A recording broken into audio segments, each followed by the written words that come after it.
Moist Charlie Clips Army, I come bearing a gift. It's a moist meter.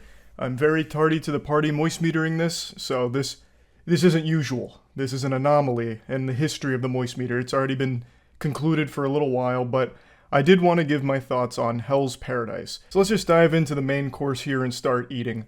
Overall, I liked it. I thought it was a fine season.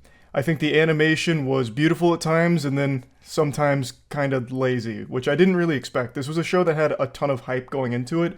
A lot of my friends were saying like this could be up there with Jujutsu Kaisen and Demon Slayer when it comes to beautifully animated shonen fights.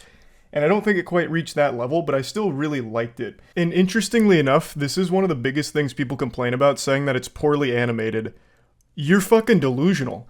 I think what's happened here is anime in particular has reached such a high level of polish that everyone is spoiled. They don't recognize what's good and bad animation anymore, especially with a studio like MAPPA, who also did Hell's Paradise.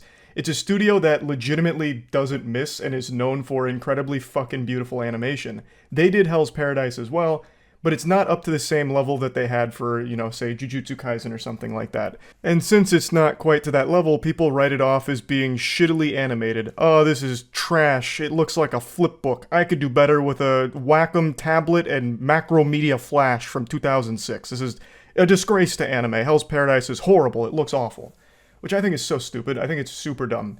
It is a good-looking show. It is animated well. It's just not to the level of which you all have been fucking spoiled with recently with how well you've been eating. The food you have been served in the anime world over the last few years is Michelin-starred top-tier dining. And this show is not quite to that level, but that doesn't mean that it's bad. In fact, I do still think it is extremely high level. I think it's still way above average. So I wanted to get that out of the way. I think the animation is great, and I do like the fights. But I will say I do agree with the criticism a lot of people have, that the pacing is kind of dog ass. It is not very well paced.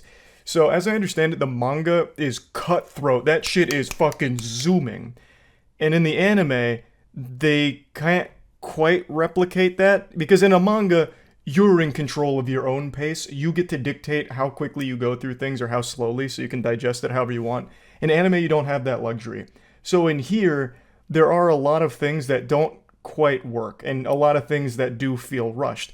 For example, like right off the bat, you have a Weapon Master fight, and it seems like it's going to be a pretty cool moment and a pretty interesting fight. But it's over in like 15 seconds. Like there's maybe like 3 scenes to it in total, and then it's done. And then you forget about it really quickly. And then I don't want to get into too many spoilers here, but there is a character death that actually had a little bit of like, prestige to the character, and he's killed off in a really like throwaway moment. It felt like some characters were just absolutely fucking eviscerated without any real care to them. And since the show moves so fast, how are you supposed to care about them? And that continues for the whole season here. Even at like the very end, with a character death that I think was supposed to hit hard, it just falls flat because you never really knew anything about them until right before they died when they went through flashbacks, which Hell's Paradise is really guilty of. A lot of the show's runtime, I think, is taken up by flashbacks, and that's a kind of lazy way of getting you to care about a character and understand them, especially when they're just setting them up to die right after that flashback ends. So I do think that wasn't super strong, but I actually do still like the characters. I think the characters that are here are interesting and pretty unique, and they do a good job of showcasing how powerful they are.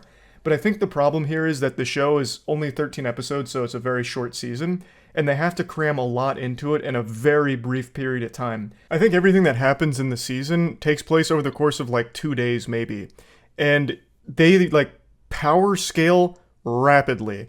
Like they learn an entirely new technique that humans aren't even supposed to really fully understand, and they do it within the span of like a single episode for like each character. They immediately fucking master it. And it goes to show like how strong the characters are, but it also feels like entirely underwhelming and almost unearned to a certain extent, because this is like the most powerful force in the world, and they just immediately figure it out and are like masters of it, killing fucking gods. Whereas something like Hunter x Hunter, they do spend a long period of time like mastering their nin. And that just, I don't know, it feels really quick in this show. So it takes a lot of the wind out of the sails. But overall, I did like it, and I actually really like the story, which is something a lot of people criticize, and I'm surprised by. I think it does a really good job of setting up an interesting premise. They're going to this spooky fucking island that no one understands, and no one really comes back from alive. No one's ever survived for this mystical, immortality juice, fundamentally. And the main character and most of the main characters are all criminals, and in order to be pardoned for their crimes, they need the immortality juice, and they all have their own motivations behind what they want to do with their freedom should they find it. And the main character, Gabimaru, is supposed to be the Hollow. He doesn't feel, he doesn't care, he's a ruthless killing machine. But he grows and develops throughout the show, and he thinks the immortality juice is real, and whereas other people are questioning it. And it's because in his village, he has first-hand account of someone who is legitimately immortal and unkillable. So, there's just a lot of, factors at play. Is it real? Is it fake? And there's a lot of different things they throw at you with, different layers to how the island works. I'm really trying to avoid spoilers. But I really liked the narrative. I did, quite a bit. I don't understand why a lot of people picked it apart, unless they were really focusing on pacing, which I do agree with them on there. But overall, I thought it set up a unique premise and an interesting world that's fun to explore, and I like the characters, so I think it works well. That being said, though, I, again, don't think that it's a top-tier anime or anything like that, but that doesn't mean that it's bad. I know the worst thing that a show can be these days is, average or mid, because that's basically synonymous with not worth your time. But I disagree. This is a fine show that still has a lot of enjoyment in it. Despite some shortcomings, I still think overall it's a good series. And I'm excited to see the second season. Another complaint that I do have, though, is I feel like the show abruptly concludes here in season 1. Everything really quickly in the last 3 episodes wraps itself up and sets itself up for part 2, season 2. And I'm a little underwhelmed by that because I don't like where it leaves off. I felt like it was still in the building process, and then it just stops. It just said, okay, we're still building, but we're turning the lights off. We're done here till season 2. And I would have rather they had a more natural break or stopping point for it, as opposed to where it leaves off here. But it does have a nice cliffhanger that it's got me excited to see, what the truth of the island is. So, plugging Hell's Paradise into the Moist Meter, I'm giving Season 1 a 75%. I thought it was an enjoyable show. Yes, I wanted a little bit more out of it, but that's only because, like everyone else, the expectations placed on MAPPA were extremely high for me personally. And I do think that this isn't their best work, but it's not bad work either. I still think they did a good job with the show. I still liked the show. I just would have liked to see more from it. But maybe they'll clean it up in season 2 and make it really fucking slap.